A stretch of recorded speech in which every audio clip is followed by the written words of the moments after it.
Jinping in Beijing just a few hours ago. The Prime Minister is on a 3-day visit where he hopes to unlock trade opportunities, but the trip has come under intense scrutiny following concerns around alleged human rights abuses in the country.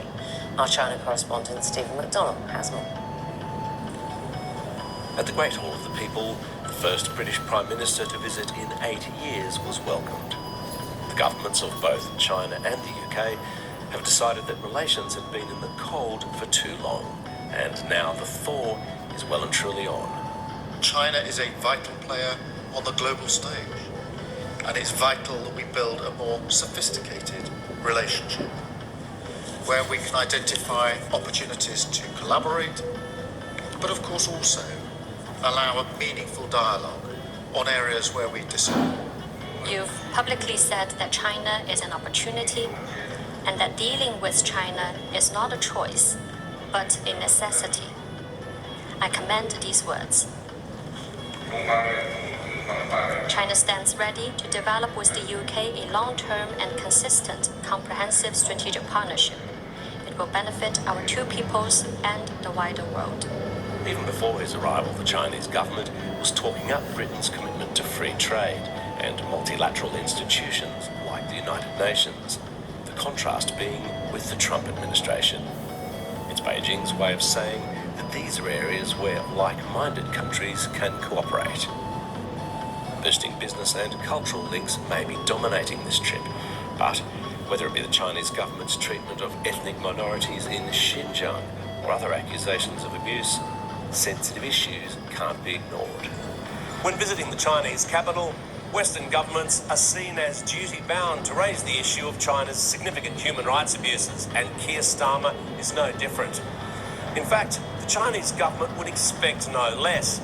If a Western politician was to come to Beijing and not stand up for their principles, they'd be considered as weak and treated as such. However, the goal of trips like this is not to focus on points of difference, but where cooperation can be achieved, and a series of deals are expected to be signed over the coming hours. It's why Britain's business community has joined this delegation in such big numbers. Stephen McDonnell, BBC News, Beijing. Let's talk to our China correspondent Laura Bicker, who's in Beijing for us this morning. Laura, morning to you. This meeting is significant for both leaders, isn't it? Well, it's significant for Britain in that it's here to do business, and in the next few hours, as Stephen has just said, we are expecting a raft of announcements. Now, it could well be, and this is from discussions or from people who are in the room with these discussions, that we're hearing that there could be some investment, for instance, in car plants in the United Kingdom.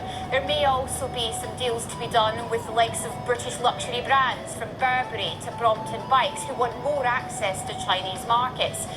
But for the Chinese, this is being framed in more global terms. You heard President Xi there talk about this visit happening in turbulent times. It's hard to ignore the subtext here.